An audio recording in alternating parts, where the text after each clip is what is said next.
All right, hello everyone, and welcome to the Jane Bancroft Cook Library. I'm Jeff Thompson. I'm a research and instruction librarian here at Cook Library. I want to welcome everyone for coming here today for our Constitution Day celebration. And we have a great selection of presentations for you today. It is accompanying a display that we've had in the lobby of the library up front. There we have a display of books. We also have some nice pens as well as some American 250 buttons that are available. I want to briefly introduce our speakers today and then we'll get going. Adam Rowe is an assistant professor of history at New College and focuses on intellectual and political history from the colonial era through the 19th century and teaches a course on the intellectual origins of the American Revolution. He will be presenting today on the federal structure of the Constitution and the framers' uncertainties. Professor Richard Izquierdo is an associate professor of political science at New College. Richard teaches courses on American government and civics, the American presidency, U.S. constitutional law, and the Bill of Rights. And Casey Wheatland is an assistant professor of political science at New College. He teaches courses on American government and civics, American political development, and classical, medieval, and early modern political thought. He will be presenting today on the Federalists and the moral purpose of the Constitution. I have also invited Dr. James West to be with us today. He is our new debate and speech coach here at New College, and I've asked him for some remarks and sort of the vision that he envisions for the future of debate here at New College. Please join me in welcoming our speakers today.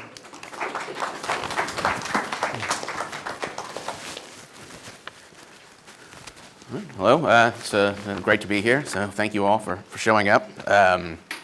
It occurred to me in thinking about this is an event that we're using to celebrate the 250th anniversary of the nation's birth with the Declaration of Independence, that these anniversaries have always tended to coincide, or at least the major ones have coincided with a sense of crisis and a sense of tumult. So the 10th anniversary of the Declaration was the outbreak of Shays' Rebellion and the real sense of desperation and crisis and political collapse that produced the American Constitution in the first place. The 25th anniversary was the first great constitutional crisis with the election of Thomas Jefferson, which happened to be also simultaneously with Aaron Burr getting the same number of electoral votes, which caused they realized they had a real constitutional problem on their hands. The 100th anniversary was the first real stolen election in American history, where you had just chaotic fraud and violence that seemed to kind of throw the entire democratic experiment into question.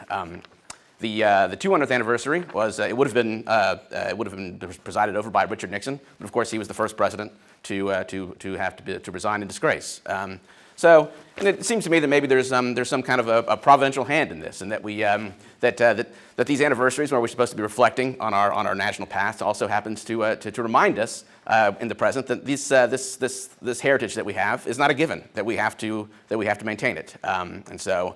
It's worth keeping in mind as things. I'm sure this next year is going to be as interesting as the last few, and it's always been thus. So there's no reason to despair, and it's also an opportunity to improve on what we've been given. So I thought I'd start with a quote that a lot of the founders loved to bring up merely to sneer at it and to reject it, which is a quote by Alexander Pope when he said from Essay on Man, where he said, "For forms of government let fools contest. That which is best administered is best." Right? So what Pope is saying there is basically it doesn't matter what the form of the government is. It's you want the outcome, the good decision is what matters, right? And I think that's the way a lot of people habitually think about government, right? When your guy is in the presidency, you love presidential power. When the other guy is in the presidency, you think presidential power is terrible and despotic, right? We tend to care about who's exercising power much more than how it's being exercised. And the founders absolutely rejected that. They thought that they considered it profoundly important how this system of government was framed, not just because it would lead to better outcomes, but because it would lead to better citizens as well. So here's John Adams writing in 1776 as they begin this experiment in kind of creating constitutions. He says, "You and I, my dear friend, have been sent into life at a time when the greatest lawgivers of antiquity would have wished to live. How few of the human race have ever enjoyed an opportunity of making an election of government, more than of air, soil, or climate, for themselves or their children, when, before the present epocha, had 3 millions of people full power and fair opportunity to form and establish the wisest and happiest government that human wisdom can contrive. So I find this an inspiring as someone who is in a moment and fully realizes its significance. And here's George Mason writing to his son on the eve of the Constitutional Convention. He says, "The eyes of the United States are turned into this assembly, and their expectations are raised to a very anxious degree. The break with Britain and the creation of new state constitutions were nothing compared to the great business now before us. To view through the calm, sedate medium of reason the influence which the establishment now proposed may have upon the happiness or misery of millions yet unborn is an object of such magnitude as absorbs and in a manner suspends the operation of human understanding." So here is someone who really understands the full weight and significance of what they were about. So, as my talk suggests, I wanted to bring up a few of the basic uncertainties that the founders were grappling with, and some of this was just fundamental to the fact that they were doing something, as Adam suggested, that had never been done before. Right? They're building a completely new frame of government, and they are not quite clear in their own minds even of what this is going to look like once they're done. It's the kind of project that you have to build and realize to understand what you have built. And so there are a great many ambiguities that they were wrestling with and trying to navigate, but the one that I wanted to focus on is one that they inherited from the imperial crisis with Britain, which is the fundamental question that you have in that crisis is how can we assert and defend the communal liberties, the communal rights that we have cherished for more than a century, while also acknowledging a duty of obedience to a power that binds us together into one great and important empire, namely the British Empire. Because that was, during the entire imperial crisis, that is something that they wanted. They very much wanted to remain British people, British subjects, while also defending their own freedoms. And that basic problem carries over into the Constitution because, of course, these are people who are profoundly aware of their identities as Virginians, as Massachusetts citizens, and yet they also want to maintain a kind of a unity that will allow them not only to defend their own local autonomy, but also to make them a kind of an important and powerful people in the national stage. And to get at a little bit of this ambiguity, right? So at the time that Jefferson was writing the Declaration of Independence, or right when it was about to be published, he wrote to a friend that it was difficult to be away from one's own country, 300 miles away from one's own country, at such an important moment. And of course, he was in Philadelphia. 300 miles away was Virginia, right? So his own country, even as he's announcing the nation's birth, is not this whole nation, but it was his own Virginia.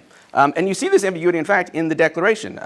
So the first sentence of the Declaration says, "When in the course of human events it becomes necessary for one people to dissolve the political bonds which have connected them with another." So, of course, this is saying one united people, right? But the last paragraph says that these united colonies are, and of right ought to be, free and independent states. They are absolved from all allegiance to the British Crown, and that all political connection between them and the state of Great Britain is and ought to be totally dissolved. And that is free and independent states. They have full power to levy war. So it's referring to them all as free and independent state, 13 free and independent states. So, and of course, the Articles of Confederation, once it comes about, stately flats that each state retains its sovereignty. So point blank that these states, under the Articles of Confederation, the states are represented as states, and the Union is one as a pure confederation of sovereign states. And the word sovereignty is very important to the founders because, as they well know, from the imperial debate, the concept entails a kind of like an absolute power. As Blackstone says, in all governments there is and must be a supreme, irresistible, absolute, uncontrolled authority in which the rights of sovereignty reside.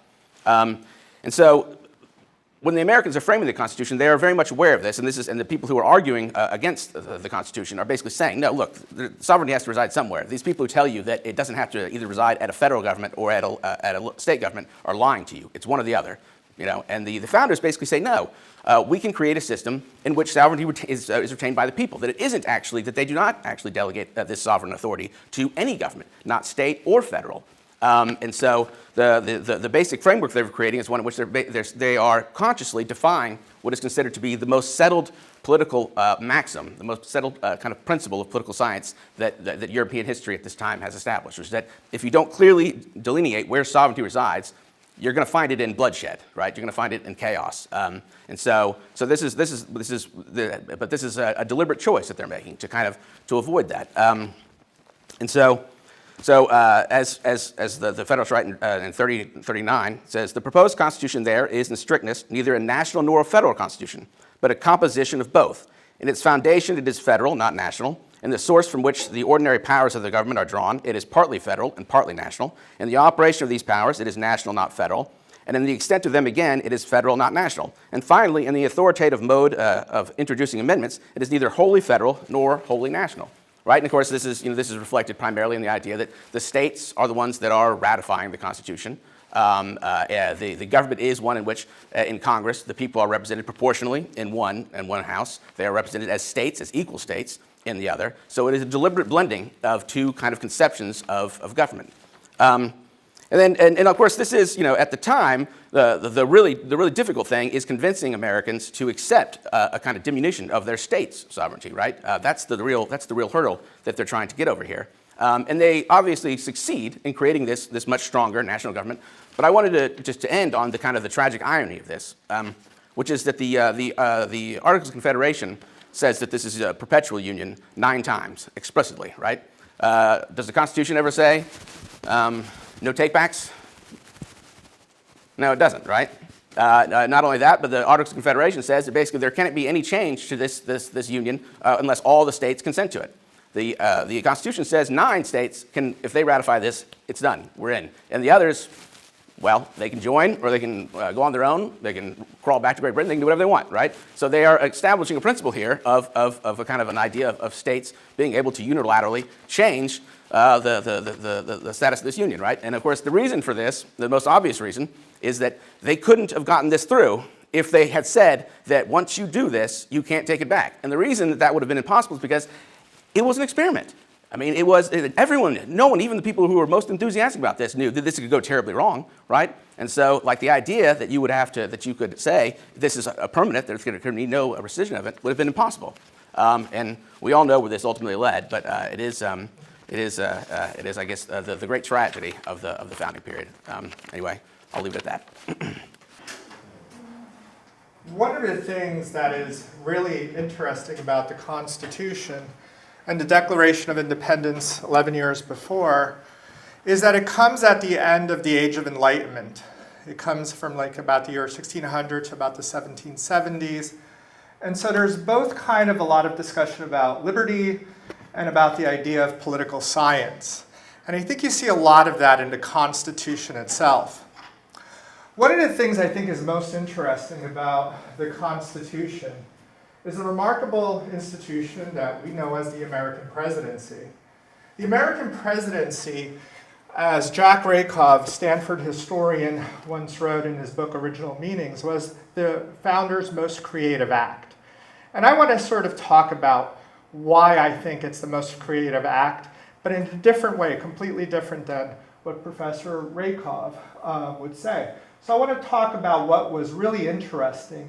And one of the things that is interesting about the presidency, as you see the little silhouette of Alexander Hamilton on the bottom to George Washington at the top, is that it does a lot of things at once. During the Articles of Confederation, you had a presidency that was every year, but it really had no powers. It was kind of like a sinecure. John Hancock thought so little of the office that he didn't even show up for it for 1 year. So it really had no real executive power. So there's a real kind of innovation there. It's the part of the Constitution in Philadelphia that they had the most wide-ranging ideas, that in terms of tenure, even how many. There was an idea that you would have 3 presidents, one for the New England states, one for the Middle Atlantic states, and one for the South. All of this was very contentious, and you had different traditions. You had a tradition that was after 1776 about, beware of monarchy, and you had another tradition that was like, well, we had our 1.0 try at this for 6 years and it wasn't working out. So you need to have liberty, but you have to have sufficient governmental authority. And getting that balance right is political science. So what you're having here, and it kind of like echoes what is at the Constitution. The 2 most quoted philosophers are John Locke for liberty and Montesquieu. Montesquieu's even more quoted than Locke and for political science and liberty. So you're going to see a little bit of both of that in the creation of the presidency. So one of the things that I like to discuss about the presidency, it doesn't come out of nowhere.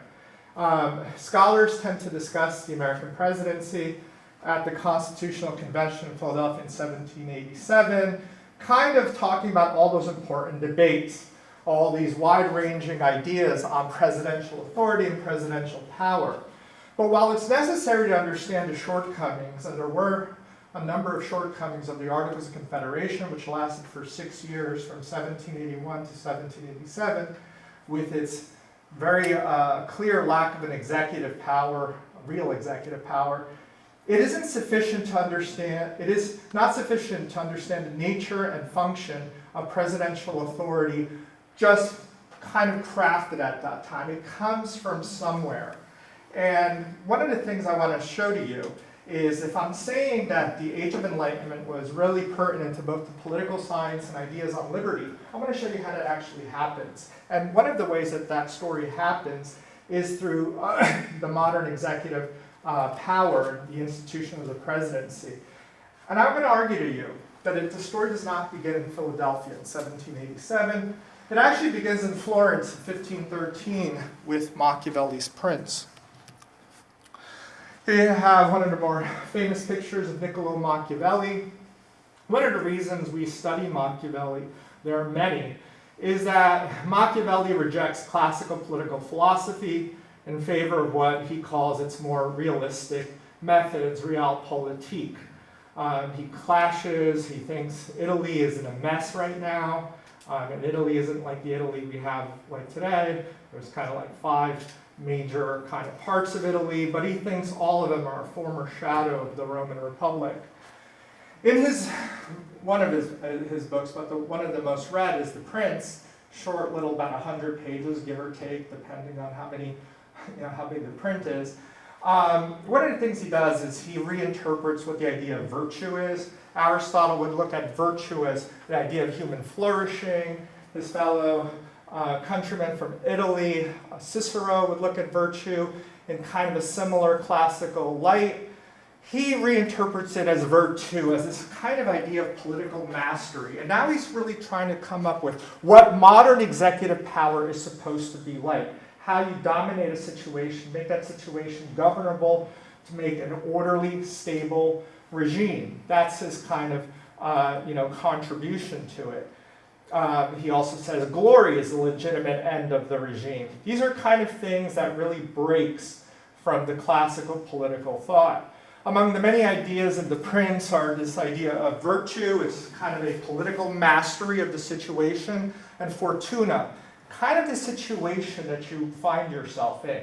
That is very key to modern executive power, and I would argue it's key to Article 2. It's the only one of the 3 institutions that kind of prices in both formal authority and contextual context. I'll discuss a little bit more of that as we go along. He also has the idea that the prince must be both the lion and the fox to be clever enough to stay away from the traps and the snares, the lion to fend off the wolves. All of these ideas from Machiavelli really start to establish the need for an executive to establish an orderly, strong, resilient, stable regime. From him, we go on to Hobbes. And the Englishman Thomas Hobbes also really talks about the sovereign, where people in the state of nature, they have total autonomy. This is the state of nature. It's like if you found people like you would find lions today in the Serengeti Plains. And you can't really do this with people because we never really understand. So it's a psychological experiment. But he needs you to buy in what people are like in their nature. And in the state of nature, he says you have total autonomy, but you're always in a state of anxiety. You always fear violent death. Death comes to everyone, but it's fear of a violent death that he really wants to avoid. He sort of says life in the state of nature famously is solitary, poor, nasty, brutish, and short. The quest for self-preservation for Hobbes really kind of motivates individuals to come into the social contract with the sovereign. Basically, the people in a state of nature will trade all of their autonomy, not a little piece of it, but all of it, and in exchange for the sovereign, in this case our executive, our strong government, to guarantee them peace and not a state of war. And that's a good kind of, contract for people in a state of nature because they're constantly in a state of anxiety. The sovereign is supposed to kind of relieve that and bring a state of peace. And if the sovereign doesn't deliver on that, guess what? All bets are off. You go back to the state of nature. So this is also kind of like interesting that the sovereign has to deliver on what it's supposed to do. For Thomas Hobbes and Leviathan, the power of the sovereign is beyond question. Sovereign can do anything necessary to maintain peace and security. And by the way, in contract, whenever I teach contract law, I always tell my students that, contracts is really how you express freedom in the world. There's no forced contract. Contract is really consent. If we ever say that contract is not by consent, you don't really have a contract. And the social contract reflects that. People are giving up all of their autonomy so that they can get peace and security. And they think that's a good trade. You'll be better off. So it's kind of like, a utility aspect to that as well. From here we go on to John Locke. John Locke is sort of known as America's philosopher, a contemporary, although he's younger than Thomas Hobbes. And unlike Hobbes, he rejects the need for an absolute sovereign. He also uses the state of nature. But in his state of nature, he believes that people at their core are not really fearing a violent death. What they really want and what they're really after is freedom. Freedom to sort of think, freedom to do in the world, freedom to associate, and freedom to acquire property. So all of these sort of things kind of leads Locke to ask for a government based on consent and based with legislative supremacy. So here we start to have, from the strong executive modern ideas of Machiavelli and Hobbes, a liberalization of it in some aspects, not totally. People leave the state of nature, and they have their natural rights, and exchange their natural rights for what they get in the civil union is kind of civil rights in exchange, which are largely synonymous, but they give you things in civil union that you would not have in the state of nature. For example, you could vote. You could serve on a jury trial. You don't have that in the state of nature. In a state of nature, why would you vote? There is no government. Why would you need to serve on a jury? Those sort of things. The emphasis away from Hobbes and Machiavelli is on liberty, limitations on government, and property rights. Interestingly enough, I believe it's in chapter 16 or 17 of the second treatise, he has this idea of prerogative power. So while he believes in legislative supremacy, he's also kind of realistic of what you'll sort of need, and at some point you'll need executive power to really come on a situation where the legislature is either not in session or the legislature can't really get something that would be good for the republic. And so prerogative power allows the executive to sort of do something that is slightly outside of the law, if it's in the public good, but when the executive does that, he has to tell the people what he did afterwards, tell them why he thought it was in the public good, and the people can accept or reject it. By the way, Thomas Jefferson, when he got the Louisiana Purchase, thought he was acting on prerogative power. Different how Lincoln didn't believe there was a prerogative power. Lincoln thought that his power to take care that the laws be faithfully executed gave him sufficient constitutional authority. Jefferson thought, hey, Napoleon is in a bad situation. We could double the size of the country. I think this is unconstitutional in Jefferson's mind, but I'm going to do this through this idea of prerogative power. Interesting, because Jefferson is such a strict constitutionalist, yet prerogative power is nowhere in the document.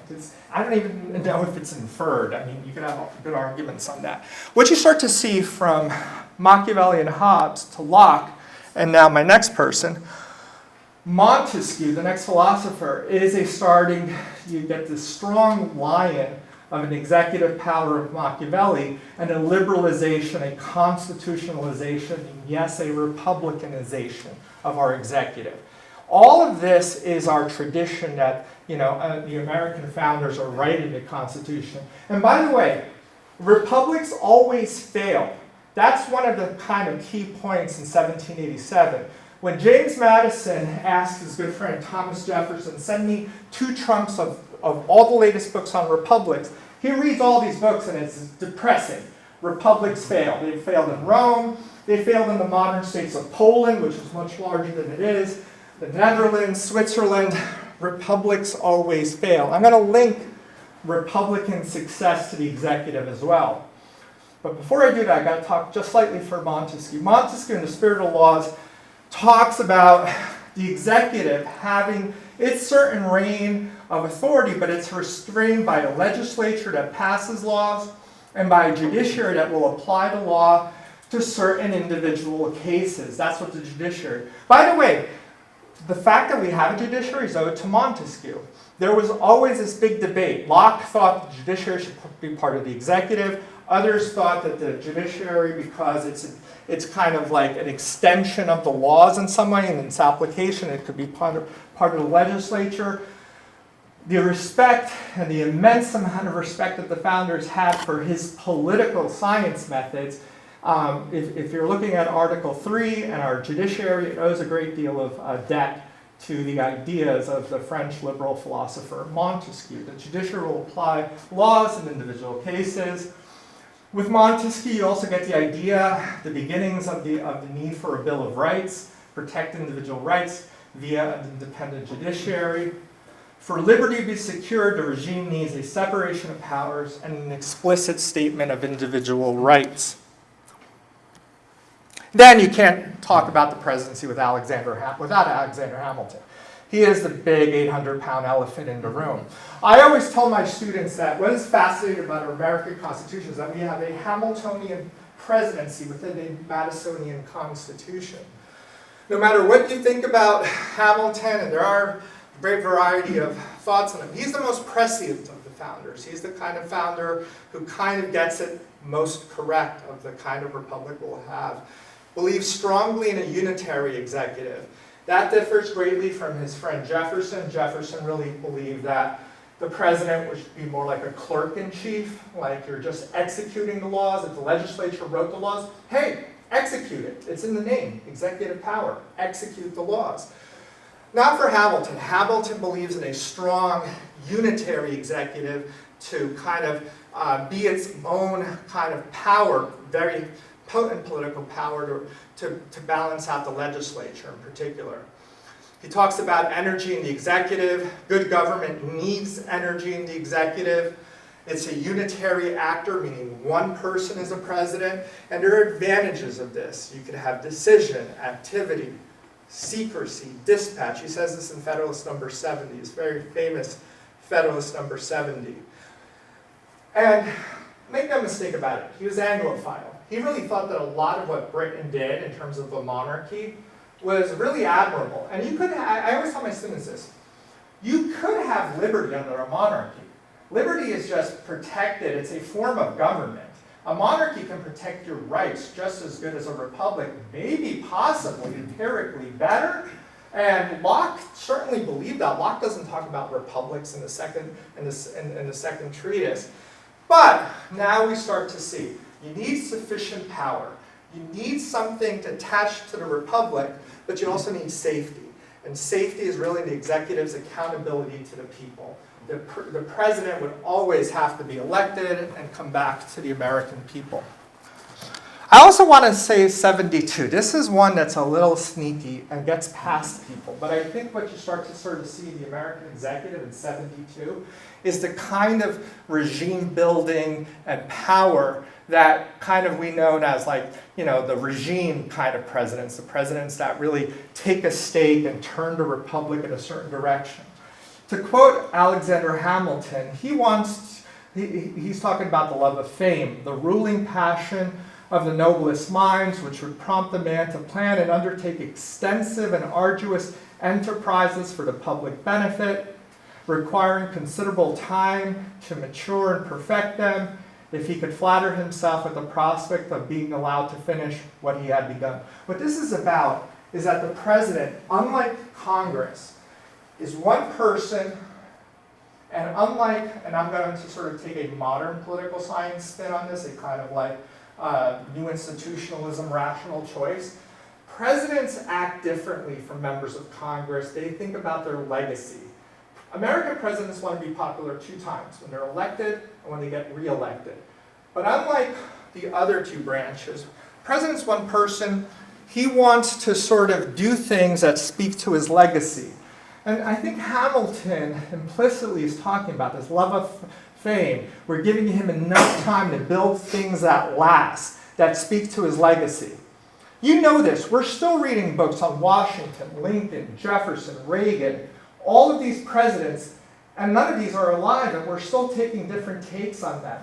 We're saying, what did they really build? It's really interesting, and you have revisions of it. Like in my lifetime alone, we see revisions on presidents like Ulysses S. Grant, Richard Nixon, a lot of other presidents looking at what they're actually building. So it's interesting. You even have new takes on President Reagan today from the right. So it's kind of like fascinating to me. What I want to get to you is from the Machiavelli, Lyon, Hobbes, strong modern executive power. By the time George Washington takes the oath on, if you want to know where he takes the oath, go to the New York Stock Exchange, right across. There's a building with Washington statue. It's a beautiful building. That's not where he took it, but that's more or less the grounds. That building wasn't up and about. But when he takes the oath of office, he doesn't really inherit the kind of office that Machiavelli and Hobbes talked about. But what he sort of is he's on that tradition. The need for an executive power is important because it can do certain things. And the American framers really felt ambivalent about executive power. They felt two ways about it. They sort of said, we need executive power to do the things that an executive needs to do, to make the trains run on time, to make things work, but we also fear tyranny. And we fear the excesses of the executive branch. And so they felt kind of ambivalent. I credit that to Harvey Mansfield, the Harvard professor of government, who talks about this and has written different books, and there's an ambivalence. And from Machiavelli's lion of a modern executive power, what we start to get is a liberal, constitutional, and I could also put the small r, Republican president. A president that is liberal, still can maintain freedom. I will often tell students that oftentimes students sort of think of the presidency as like, only that threat to liberty, a tyranny. And I think that's because we're living in the post-FDR 20th, 21st century. We've also had presidents like Washington, like Lincoln, that have helped liberalize our regime. Lincoln sort of thinking, all right, there's this apple of gold on this pitcher of silver. We need to sort of make the republic more liberalized. And I want to sort of get back to this sense that we almost have lost, with the increase of bureaucracies and governmental power, that it's kind of both. The executive has to be liberal, Republican, and constitutional. Another sort of thing, a couple last points, that the shift in attitude on executive power among the leading founders from the 1770s to the 1780s is noteworthy. Now, it doesn't exist among all people, but there was this idea that, hey, here we go again, 6 years, the republic is not working out. It's not going to be an ongoing concern, right? And that's what Madison is looking, and Madison has an impossible task. Like every republic has failed before. I will argue to you that it is the American presidency that scholars like University of Virginia scholar James Caesar sort of says has always been attached to the American Republic, that it's kind of the American Republic is going to succeed or fail on this. And this is one of the sort of points I want to sort of talk about a little bit as I've been talking. And the last sort of point is that the nature of executive authority does something special. It does two things at once. It gets the formal Article II powers, which every American president has. They take the oath of office. Now it's on January 20th. Up to 1933, it was on March 1st. But they say, I promise to uphold the law. Every American president has that. But the office is distinct. It's one person. It also has this other part, which is historical context. Both are priced into the office at the same time. And by necessity, and that was the genius of this Hamiltonian presidency within a Madisonian constitution.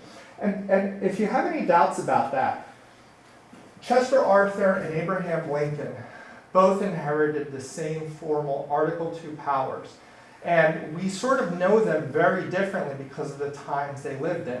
If you doubt that, Abraham Lincoln, as you know him, would not be the Abraham Lincoln that we kind of know and understand if he was president in 1851, as he is because he's president in 1861. There's a lot of genius in this one little creation, and that's my very brief scratching the surface take on what's innovative and creative about the American presidency. Thank you.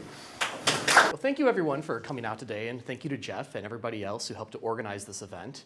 It is a good thing that we are celebrating the Constitution. The celebration of the Constitution and the Declaration of Independence were considered solemn occasions in the early republic. And they were also considered occasions for civic education. Mercy Otis Warren, who I consider to be the greatest of the founding mothers in her magisterial history of the American Revolution, said that the celebration of the Declaration of Independence was meant to call back to the minds of the young men and women of the Republic the purposes for which the Republic was created, the principles which they are supposed to exercise. And it is particularly fitting to do this in the setting of a college. The founders of our republic believed that our civil and religious liberty could only be preserved if you had what they called a general diffusion of knowledge in the citizen body. If you had an education that promoted and cultivated virtue and wisdom within the body politic. Now, when we think about the Constitution, it is a legal document, right? And it is ultimately a political expression, right? The politics precedes the law, it creates the law. And you think about, well, what is a constitution? You go back to the roots of the word. There's a Latin verb, constituere, and that means to settle or to establish, to arrange, to order, right? That's what the Constitution does. The Constitution arranges the ruling or authoritative offices within the federal government. It is designed to establish a government that will be permanent, or at least as permanent as it can be given the nature of human beings and the inevitabilities of political decay. Sometimes today when we think about the Constitution, and I think this is because of the failure of political education and historical education, we often think of the Constitution simply as a set of compromises. Right? You look at the convention, the big states wanted certain concessions, the small states wanted certain concessions, and there certainly were compromises involved in the convention. If you look at the Virginia plan, the New Jersey plan, all the debates going on. But the convention was not simply about compromise. It was an act of deliberation. The leading statesmen of the day assembled in Philadelphia in order to consider what sort of political form would be best fitting for the common good. What political form would best suit the prosperity and happiness of the American people? And so because it is an exercise in deliberation, this means that it is the formation of the Constitution was an exercise of human reason. Therefore, it has a certain logic to it. And that is what I want to talk about here very briefly. What is the logic of the Constitution? And I think that logic is best expressed in a work that was originally called The Federalist. Today it is more commonly known as the Federalist Papers. These are 85 essays that were written, originally published in New York newspapers by James Madison, Alexander Hamilton, and John Jay, writing under the shared pseudonym of Publius. Now, the immediate purpose of the Federalist was to persuade the people of New York, and more broadly, the people of the other states, to ratify the Constitution. But there's a more permanent or lasting purpose to the Federalist. And we can see this actually in the letters that the founders wrote. Thomas Jefferson, in a letter to James Madison, said that the Federalist is the best expression of the principles of government. In a letter from George Washington to Alexander Hamilton, Washington said to his young protege that the production of your triumvirate has created something, a form of political education that will be interesting to mankind for so long as they have governments. And so even when the ink was still fresh on these essays, founders were recognizing that this is going to be something permanent. It is going to be something that can instruct American citizens for long after the immediate crisis of ratifying the Constitution has been concluded. Now, what exactly is the logic of the Constitution? Right, and here again, I think there is a certain failure often of political and civic education. We often think, well, all right, the idea of the Constitution is you're going to separate powers. People often only read Federalist 10 and number 51, right? And okay, power is going to counteract power. Ambition is going to counteract ambition. You're going to set up the rules of the game, and you're going to ensure that no person or persons has too much power at their disposal. And all of that is true, but it is not enough. There is actually a deeper moral logic or moral purpose to the Constitution. First, the great problem that any constitution, any arrangement of ruling offices has to address is how do you secure wisdom and excellence and virtue in the rulers, and at the same time reconcile those rulers to the ruled? How do you ensure that you have consent of the governed? Any constitution, ancient or modern, has to do this in one form or another. And in Federalist 57, James Madison says that the aim of any political constitution is or ought to be to secure for the people rulers who have the best wisdom to discern and the virtue to pursue the common good of the political community.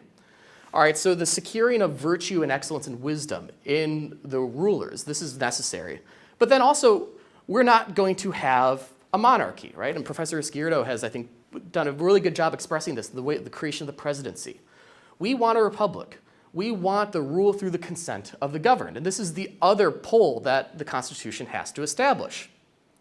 In Federalist 39, Madison says that a republic is a political form in which all power is directly or indirectly created through the great body of the people.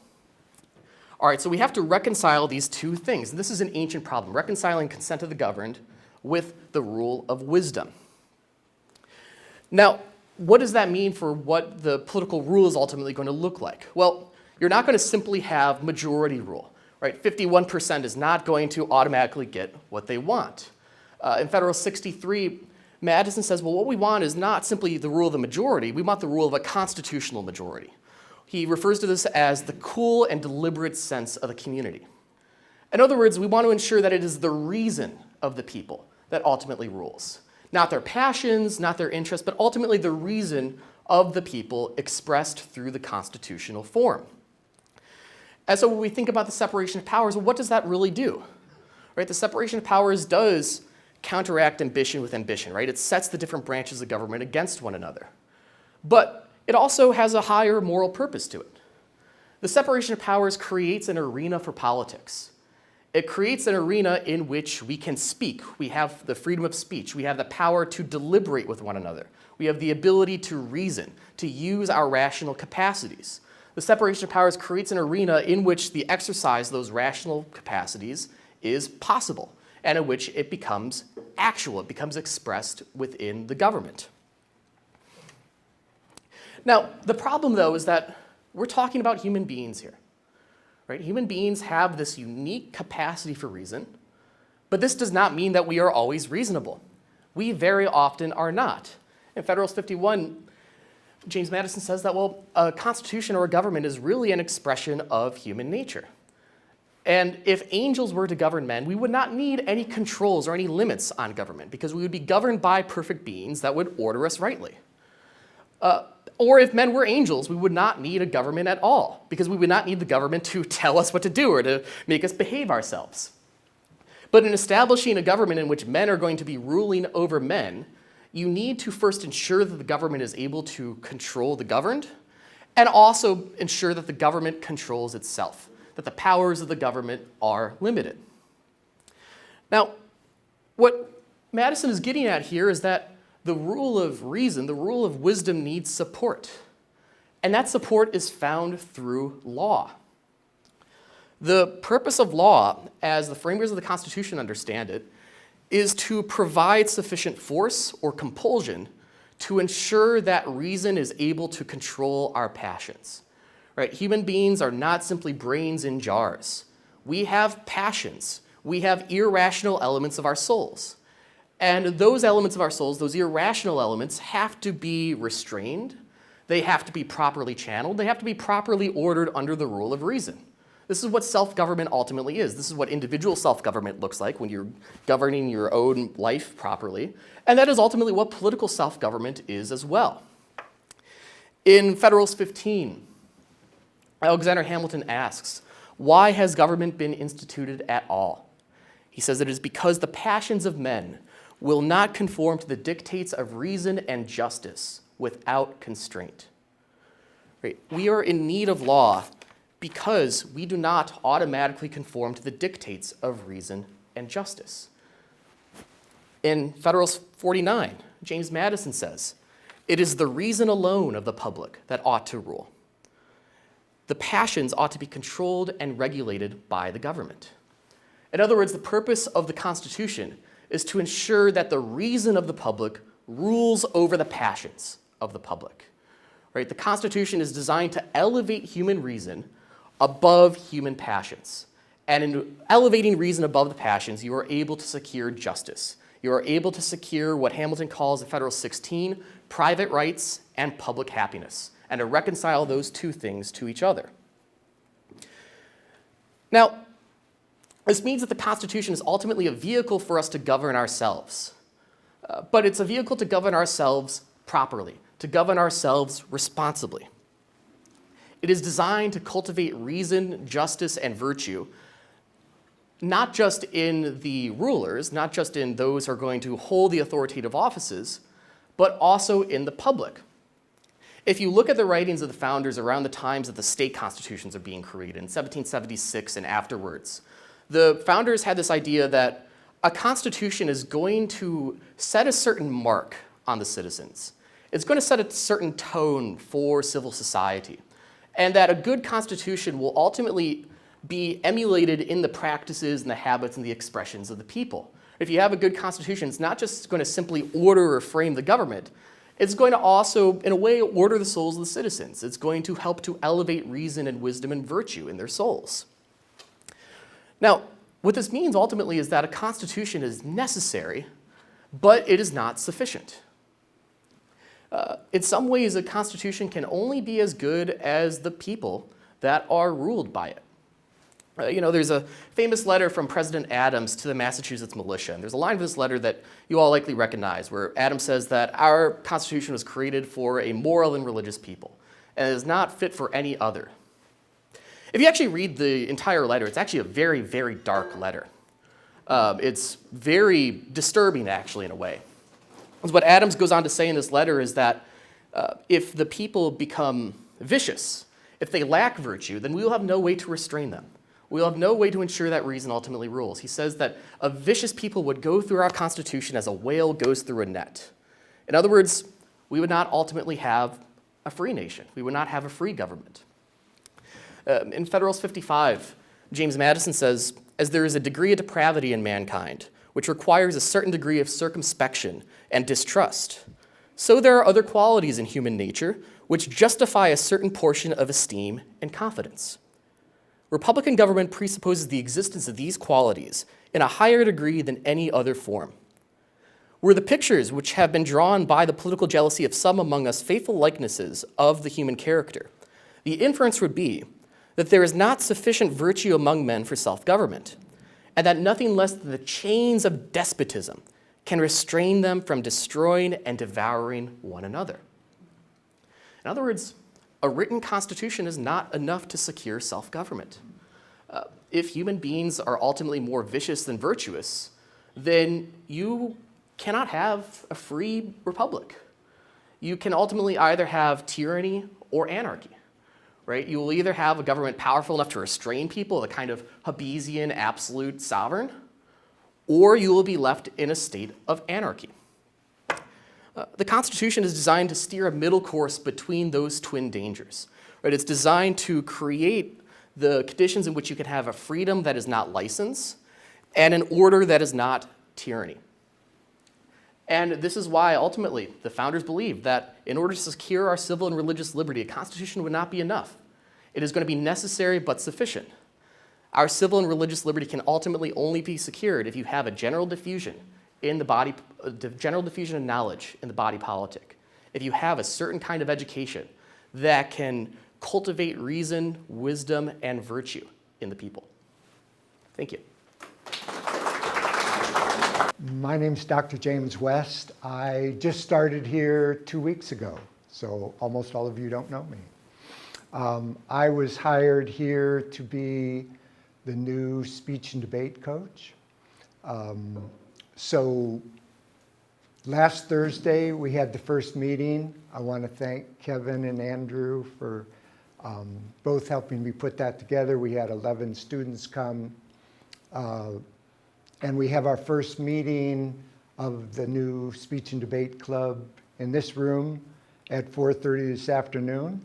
So part of what I want to do is encourage all of you to send students. Okay. I want to talk about the Constitution and just historically contextualize it, sort of a very wide historical view. How did Socrates die? Hemlock, The hemlock. Why?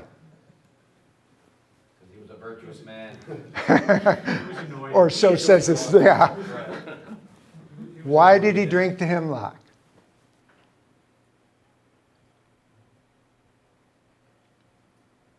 Well, he didn't want to violate the law of Athens by escaping. Well, there was a political battle that went on for 30 years called what? The Peloponnesian Wars. And as all wars, it's a battle over land and money and power, but it also was over two forms of government. The Spartans had what kind of government?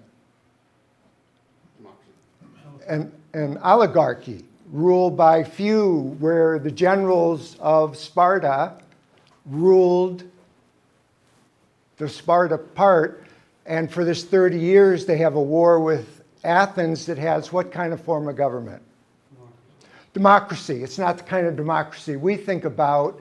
It was only male landowners could vote. If you were a slave, a freedman, a woman, you couldn't vote. But so part of that battle was over oligarchy versus democracy. The Spartans win the Peloponnesian War. Socrates speaks out against them. How did the Spartans feel about that? No. They give him a choice. Socrates, you can go into exile or you can kill himself. Socrates is old. He doesn't want to go into exile, so he drinks the hemlock. He kills himself. Who's his famous student? Plato. Okay. When the Peloponnesian War is going on, Plato's like 18, 19 years old. He's like one of our students. And so he begins to write, what's one of his first books? The Republic and the Dialogues of Socrates. The Dialogues of Socrates was a finger pointing into the oligarchy of the Spartans saying, you killed him, I'm keeping him alive. Here's the Dialogues of Socrates. The Spartans give Plato the same choice they gave to Socrates, and they said, Plato, we don't like what you're writing, you're speaking out against us. You can go into exile or you can kill yourself. And what does Plato choose? Exile. He goes to Sicily, where he becomes friends with Dionysius II and tutors his children, and all the time he's whispering, hey, take an army and go back to Greece and fight. And eventually we find Socrates, who could have been the king of Greece. He doesn't want to be the king of Greece. He ends up being a scholar, a writer, and he writes the Republic, which is in somewhat the basis of some of the conversations that went on in the Constitutional Convention. It's like, what's a good form of government? So there was all these debates. One of the debates that went on that some of our colleagues talked about was there was a huge contentious debate over how the states should have power to vote. And the little states, the Delawares, the Connecticut's, said every state should have equal representations. And the big states, Virginia, said, nope, just population. And that went on for a long time. And the end was what was called the Great Compromise, which is what was the creation of the Senate. So for a long time, there was no consideration of anything except Congress. And then there was the battle. The little states won just by one vote at the end with the creation of the Senate. So what I'm bringing to the college is speech and debate, which is a constantly ongoing process. as we see, we don't need to look any further than the headlines to see the battles, the violence, the struggles over how we should be governed, how we should be able to talk, what's the freedom of speech, who gets to say how we're governed, what rights do the president have, you know? It's still a battle, even though it was 250 years ago, there's still a battle over what rights does the president have? What rights does the Congress have? What rights does the Supreme Court have? It's an ongoing battle. That battle is never going to end, and it continues. So part of what I'm bringing here is to help students use their critical thinking skills, to go to tournaments, to learn how to argue, how to persuade, how to do that in a civil, polite, civilized manner is part of what I'm hoping that they will be learning.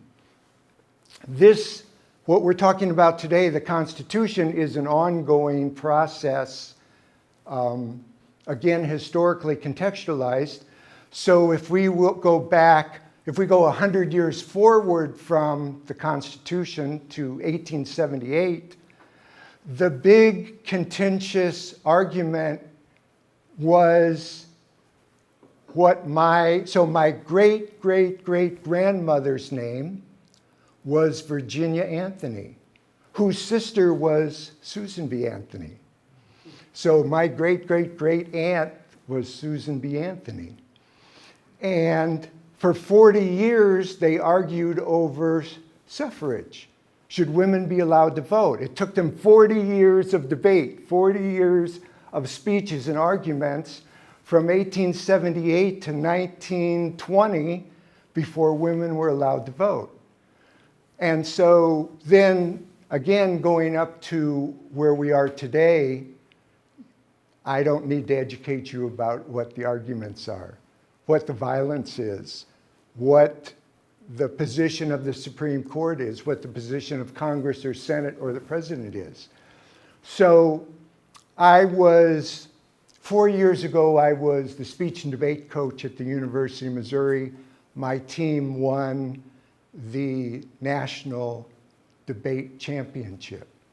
So I've been hired to come here to sort of bring those skills, critical thinking to the students. For those that are interested in debating, learning how to give speeches, how to represent our government in ways that we all have arguments about.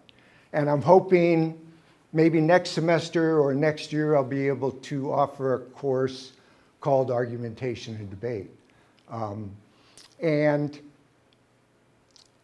New College of Florida has never had a speech and debate team, but they had a mock trial team, which Kevin, what's David's last name? Fugate, who is now the vice president at Polytech, right? Who was here last week. Kevin and I met with them. So there used to be a mock trial team. And the Supreme Court Justice of Florida came and helped them and worked with them. And they were very successful. I know that. So very similar to what I want to do. I'm trying to gather students. So I ask you to, my email is jwest@ncf.edu. So you have any students that are interested, I ask you to have them email me or come to the meeting that'll be in here. And I will be teaching them critical thinking skills, debate skills, speaking skills, and hopefully one of them will go on to be a president of the United States, or whatever position they may be.